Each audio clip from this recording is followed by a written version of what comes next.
तरह के पता बहुत इनका हम वहां से जाता नहीं।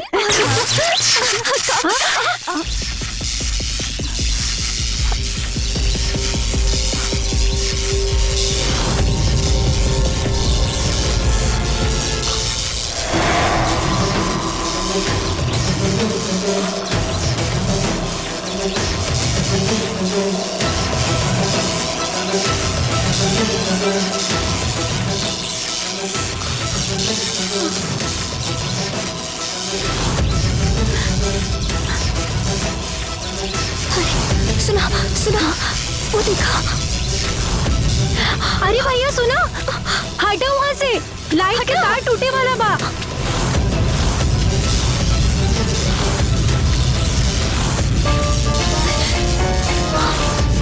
अरे हट जा, सुनाई नहीं के देत का, हट जा, सुनाई नहीं के देत का।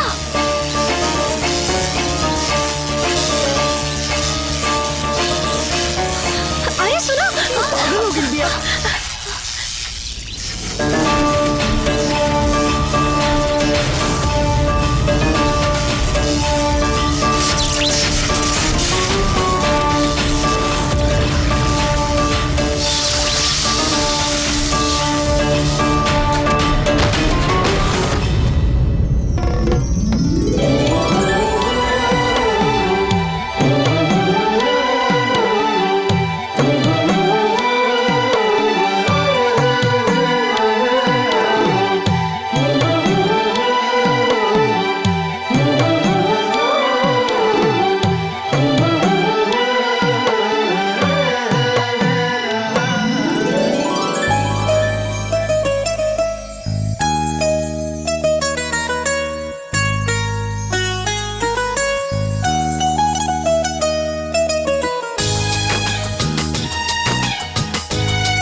रउआ कुछ कहत रहनी है का?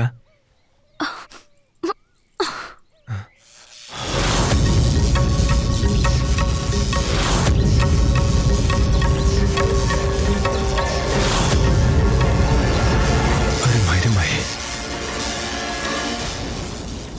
आपके बहुत बहुत धन्यवाद। न तो आज ये माटी के दहिया माटिए में मिल जाइत। देखी जी, बिजली के तार ना बहुत खतरनाक होला। ओ केहू के रिश्तेदार ना होखेले, जाना तानी। काल के बात हर गांव में स्कूल जा रहल बच्ची के ऊपर ना बिजली के नंगा तार गिर गई और ओकर उहे समय मौत हो गई।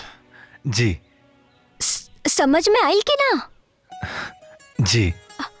कहा जीजी लगा के रख ले बाड़ा। हाँ, खेत में ना ध्यान से काम करल करा, काहे से कि बार बार हम तोरा के बचावे ना आइब। जी। जानत बाड़ू, ई कैलाश ना बिना मतलब के यहाँ चाय पिए ना आयल बाड़न। का हो, कोनो विशेष बात तो जरूरे हुई। अरे भौजी, अब दोस्त दोस्त के न पहचानी तो और के पहचानी? दुश्मन पहचानी? आयल बानी तो कामे से। अच्छा, काम विशेष भी बा और शुभ भी बा। कही दरअसल अपन आराधना बिटिया खातिर लइका ढूंढतानी। वही खातिर शिवदयाल से मिले आयल बानी कि कौनो घर बार अच्छा होखे तो बताओ। देखा 2-4 दिन और रुक जा, हम कहीं और पता करके बतावत है। अरे ओंकार, हाँ यहाँ वो बेटा, देखा चचा आयल बाड़न। चाचा जी प्रणाम। खुश रह बेटा।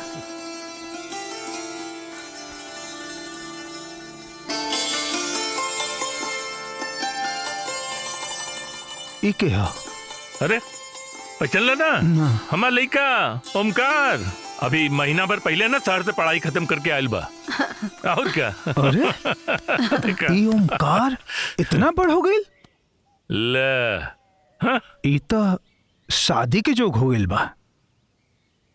कोनो तिलक बरछा तो ना ले ले? अरे नहीं भाई, अभी ना लिए भी मत। काहे?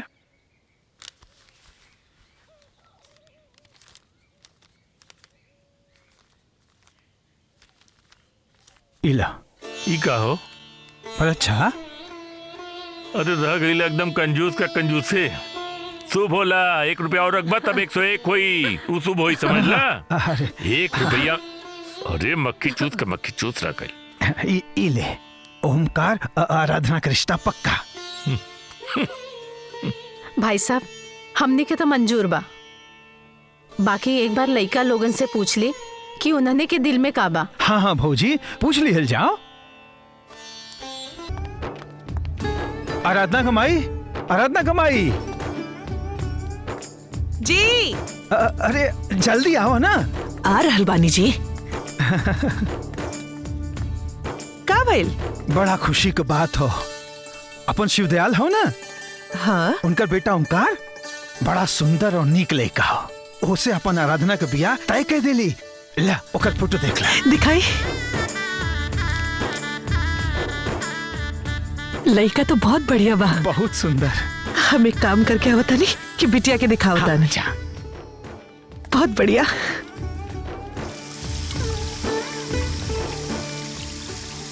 आराधना बिटिया, हाँ माई। तार बाबूजी तारा खातिर एको लड़का पसंद कैले बाड़े। हमनी के तो लड़का बहुत पसंद बा, एक बार तू भी देख ला।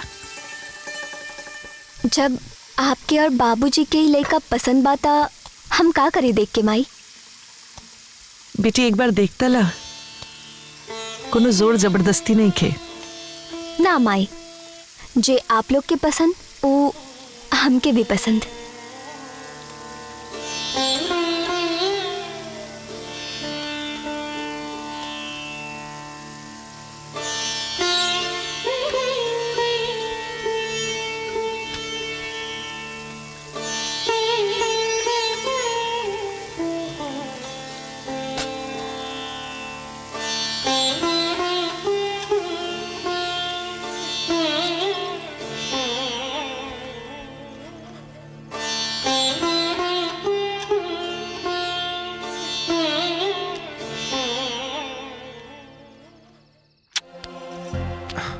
ना देखे की बा। ए बेटा काहे इतना नानुकुर करत बाड़े? एक बात बताओ, तोरा दिल में और कोनो लड़की बसल बा? तू हो बता दे। का मैं तू हूँ पढ़े देना जो।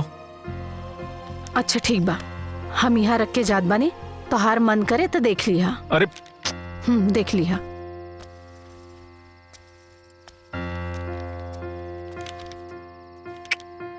का बोले?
अच्छा सुनी, हम कहता नहीं कि पंडित के दिखावे से पहले हम अघोरी बाबा के कुंडली दिखा दी। उनकरा से बढ़कर अंतर्यामी और के हुई। एकदम सही कहा तारो। एक काम करा, आराधना बिटिया की भी लियुले चला। आराधना बिटिया की शादी से पहले अघोरी बाबा का आशीर्वादों भी मिल जाई। ठीक बा।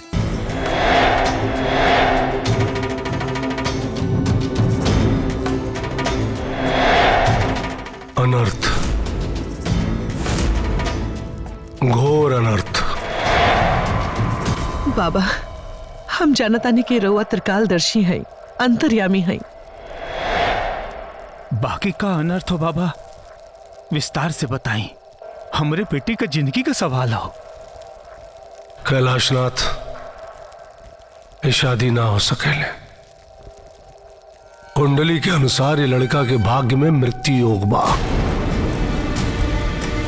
अगर तू लोग ये लड़का से अपना बिटिया का ब्याह कैला तो 1 साल के भीतर तो हर बिटिया विधवा हो जाई। और ये अटल सत्य बा। धरती आकाश हमरे वाणी का साक्षी हो। हमनी के पूरा विश्वास बा बाबा कि राउर का भविष्यवाणी कबो गलत ना हो सकेला। हमार बेटी खातिर हम कोनो दूसर वर्ड ढूंढ ले, बस बताई। बम बम। क्षमा चाहतानी बाबा, हम एक सती नारी हई। जब से माई ओकरा की तस्वीर दिखैली है ना, ओहे दिन से मन में ही हम उनकरा के अपन पति मान चुकल बानी। अपन मन मंदिर में उनकरा के अपन देवता बना चुकल बानी। बाबा, केहू दूसर के बारे में सोचले हमरा खातिर पाप बा। साथ में तन के फेरा त ना भइल बा बाबा, बाकी मन के फेरा हो चुकल बा। मन के फेरा हो चुकल बा। बाबा, हम अपन स्त्री धर्म बचावे के खातिर अपन सुहाग के साथे साल महीना का 2 दिन भी बिता ली तो हमारा जीवन धन्य हो जाए। बस आपके आशीर्वाद चाहिए। अपन आशीर्वाद दी। धन्य बाई लड़की और कुल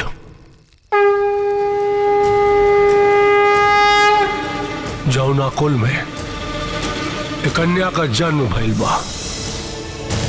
बम भोले।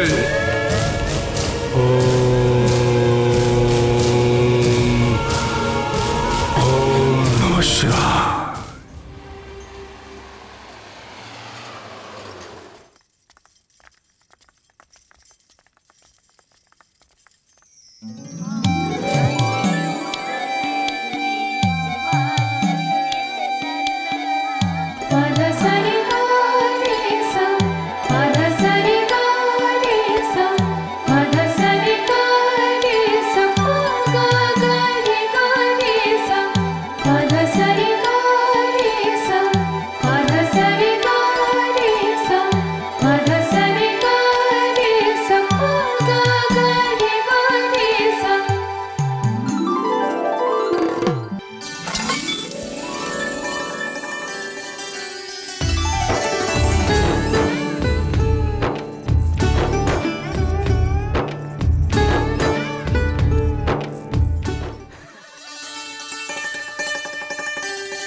कुल गांव घर के लोग हमरा दुल्हन के देख लिहलन, लेकिन हम अभी ले ना देखनी। हम तनी अपन दुल्हन के चेहरा तो देख ली। रहे दी, रवा खातिर चेहरा कोनो नया नहीं खे। रवा तक कई बार देख चुकल बानी। हाँ ठीक कहतरू, लेकिन वो दिन तू एकदम गुस्सा में लाल रहलू, लेकिन आज तहर चेहरा श्रृंगार में देखल चाहतनी।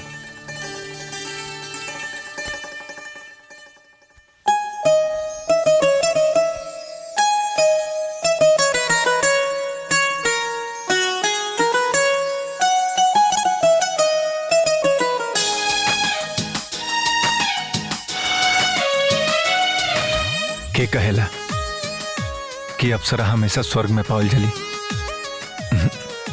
धरती पर लोग आवे हमरा घरे आ हमार दुल्हन के देखे सारा भरम टूट जाई।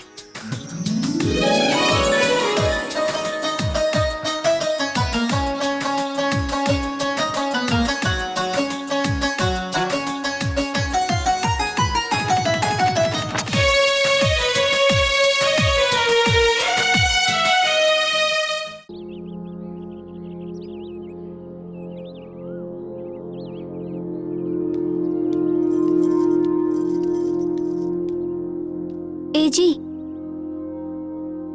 उठी ना, चाय पी ली।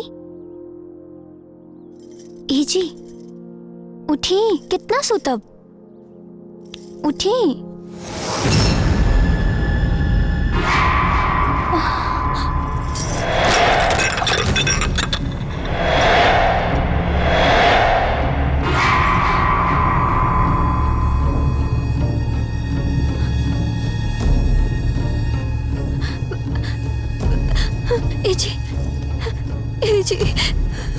ए जी कहाँ भइला, उठे उठे ना, कहाँ हो गई आपके? माँ जी, माँ जी, उठे ना, कहाँ हो गई? उठे उठे, ए जी, ए जी।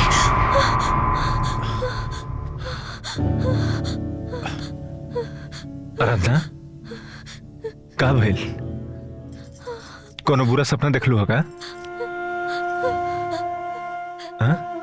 हाँ जी, बहुत डरावना सपना रहे। सपना ही तो हवे, हाँ? सपना हकीकत थोड़े ना होला। डेरा मत, सुझ जा भी, रात बहुत हो गई बा, हमके नींद आवत है, सुझ जा भी।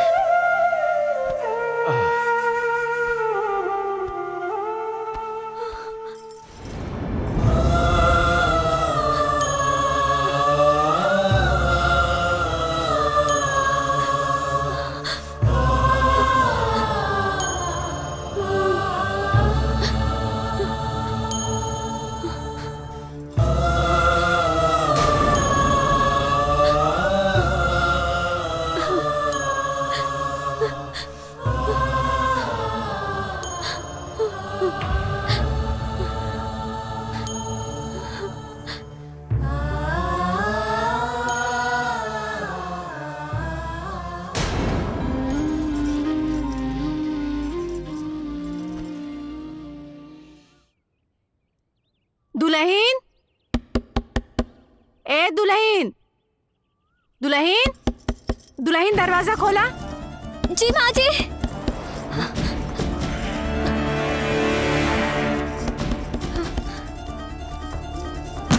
ए दुल्हन। माँ जी। सदा सुहागन रहा। दुल्हन, हमें बताओ यार रहनी है कि आज बहू भोज है और कुछ मेहमान नहीं खाए पिए के। तू जल्दी से तैयार हो जा और बबुआ के भी जगा दी है, ठीक बा?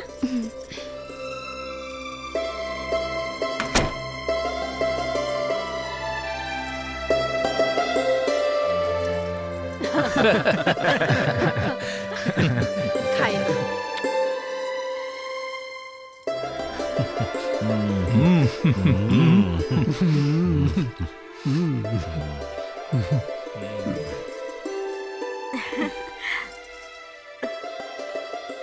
अरे बहुत इतना बढ़िया खाना बनौले बाड़ी कि मन तो करा था कि उंगली चाट चाट के खा ली।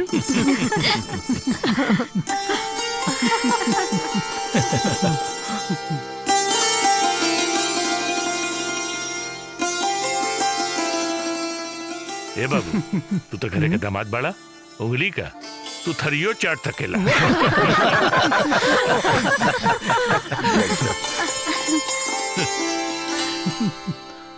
ए दीदी, एगो बात कही।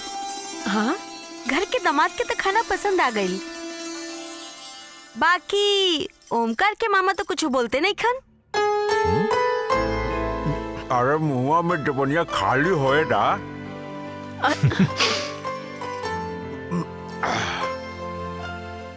बाकी ये समझ ला, ये जो खाना ना हा 5 स्टार होटल से भी बढ़िया बा।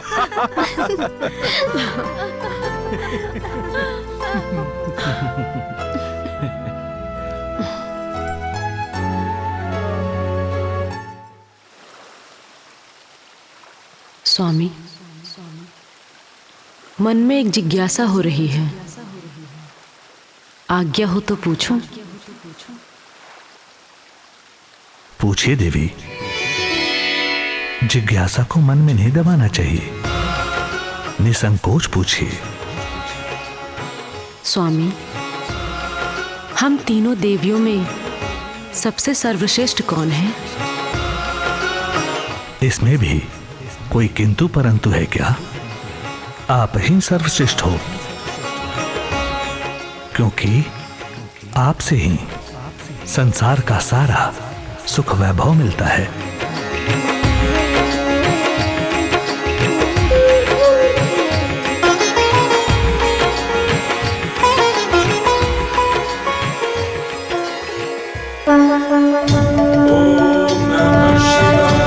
बताइए ना प्रभु, सबसे श्रेष्ठ कौन है?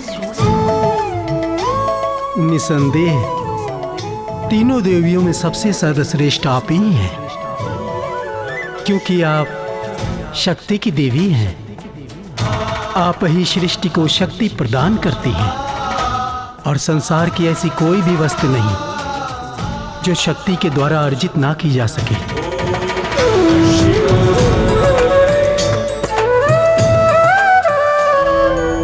इसमें क्या संदेह है देवी? तीनों देवियों में सबसे सर्वश्रेष्ठ आप ही हैं। आप ज्ञान की देवी हैं।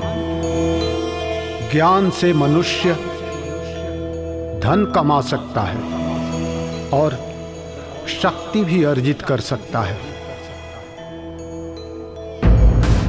मेरे स्वामी ने कहा है कि तीनों देवियों में सर्वश्रेष्ठ मैं हूं, क्योंकि मैं धन की देवी हूं। धन से इस संसार में सब कुछ अर्जित किया जा सकता है। परंतु मेरे स्वामी कहते हैं कि सबसे सर्वश्रेष्ठ मैं हूं, क्योंकि मैं शक्ति की देवी हूं और इस संसार में कोई भी वस्तु शक्ति से अर्जित की जा सकती है। परंतु मेरे स्वामी के विचार से तो सबसे श्रेष्ठ मैं ही हूं, क्योंकि जिसके पास ज्ञान है वो अपने ज्ञान से धन और शक्ति दोनों को अर्जित कर सकता है।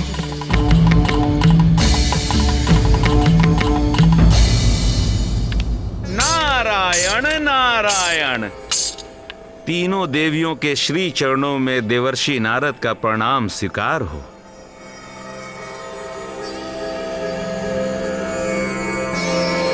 माते, आप तीनों बहुत चिंतित दिखाई दे रही हैं। क्या धर्म संकट आन पड़ा है? देवर्षि नारद, बहुत उचित समय पे आपका आगमन हुआ है।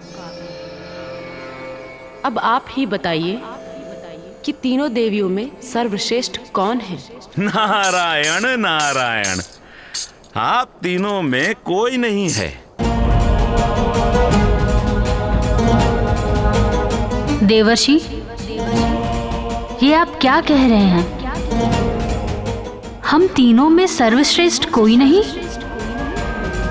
तो फिर इस तीनों लोक में सर्वश्रेष्ठ कौन है? वट सावित्री मैया। तीनों लोक में सर्वश्रेष्ठ हैं वट सावित्री माता। देवऋषि, आप हमारा अपमान कर रहे हैं। कौन है इस संसार में जो हमारी पूजा नहीं करते, हमसे याचना नहीं करते?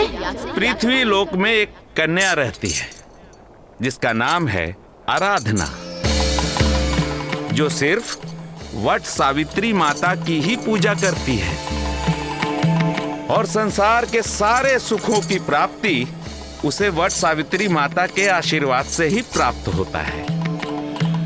जय मां वट सावित्री मैया। नारायण नारायण। जय वट सावित्री मैया। नारायण नारायण। पृथ्वी लोक में आराधना है जो वट सावित्री मैया की आराधना करती है।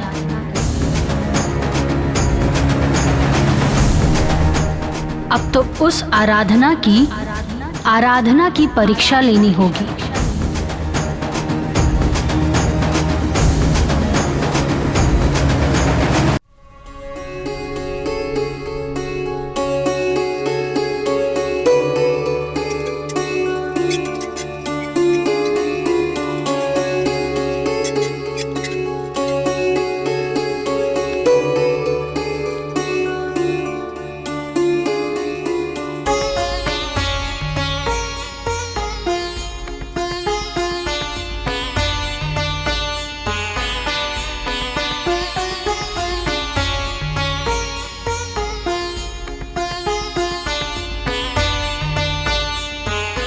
माई, अभी तक तो हम आपके नैहर के प्रसाद रवा का खिलावत रहनी, पर अब से रवा के अपन ससुराल के प्रसाद खिलाइब हम।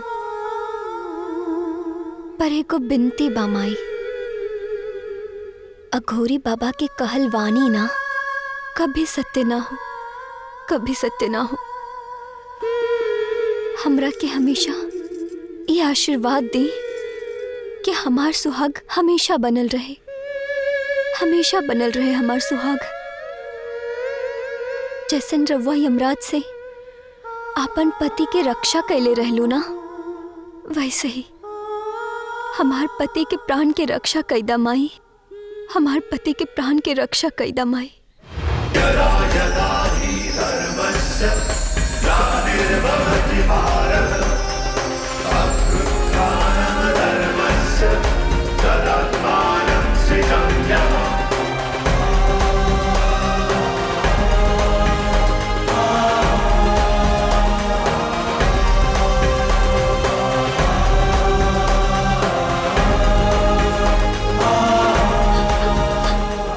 माई के आशीर्वाद मिल गई, हमरा माई के आशीर्वाद मिल गई।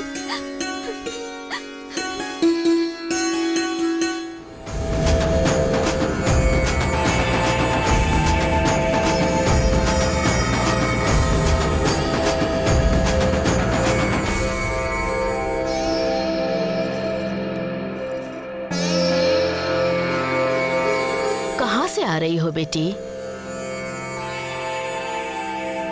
दादी माँ, मैं वट सावित्री माता की पूजा करके आ रही हूँ। बेटा, वट सावित्री की पूजा क्यों करती हो? तुम लक्ष्मी जी की पूजा करो, वो तुम्हें धन देंगी। तुम सरस्वती जी की पूजा करो, वो तुझे ज्ञान देंगी। तुम पार्वती जी की पूजा करो, वो तुम्हें शक्ति देंगी।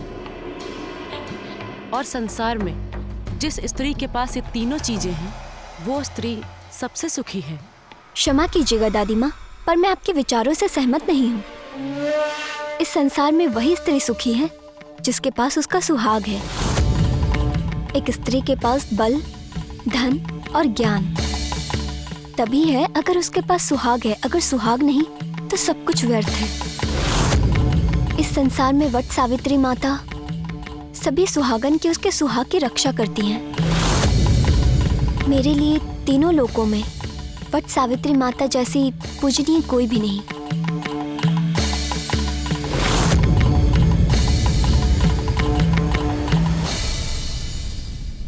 माफ कीजिएगा, मुझे चलना है क्योंकि मेरे घर में सास ससुर और पति परमेश्वर जी भूखे हैं, उन्हें भोजन भी कराना है।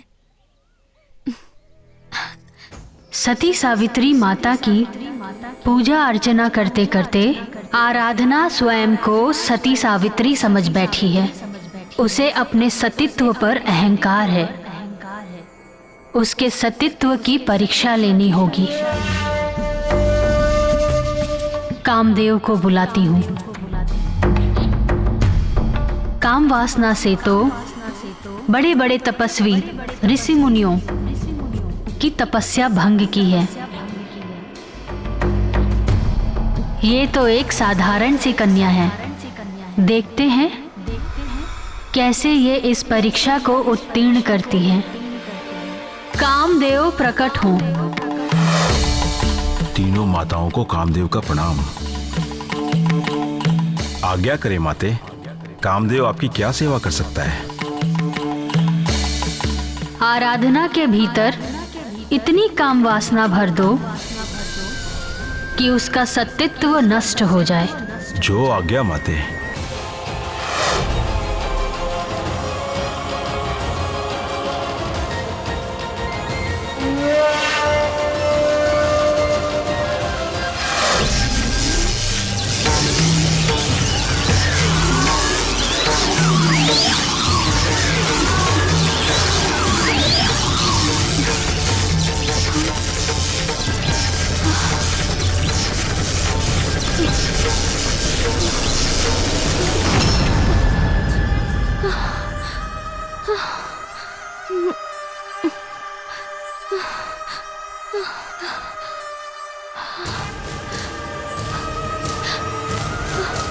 हे वट सावित्री मैया, हमार रक्षा करी, हमार रक्षा करी। जय वट सावित्री मैया, जय वट सावित्री मैया, जय वट सावित्री मैया, जय वट सावित्री मैया, जय वट सावित्री मैया।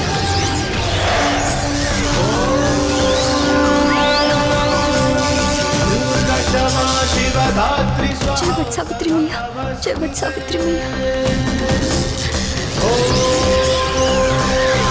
कामदेव, कामदेव।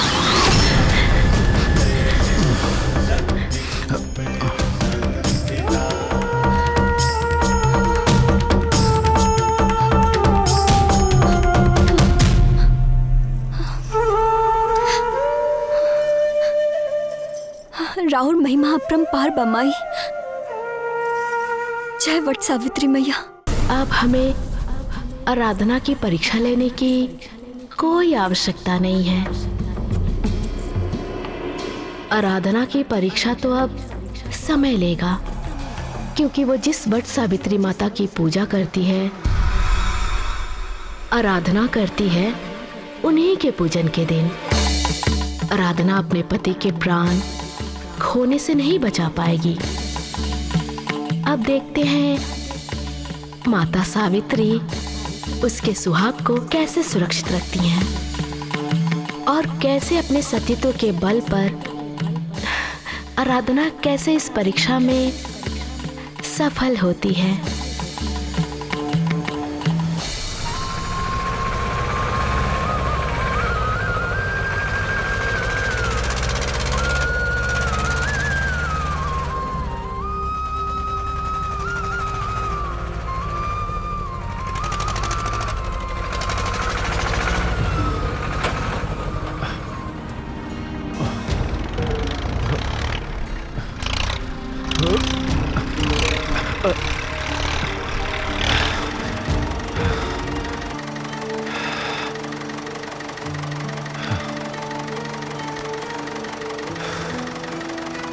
पानी होगा के चाहिए।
चाची, चाचा बेहोश हो गए।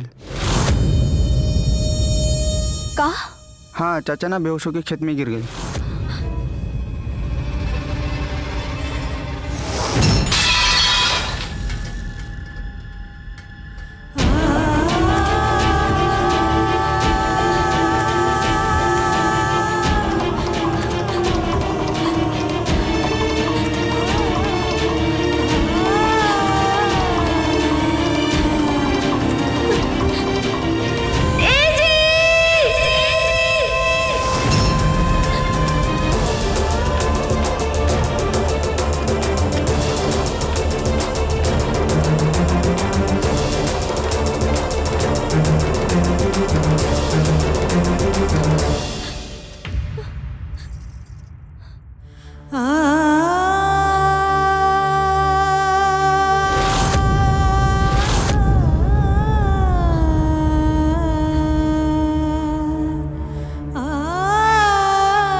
आपन पसंदीदा फिल्म देखे खातिर डाउनलोड करी दंगल प्ले ऐप।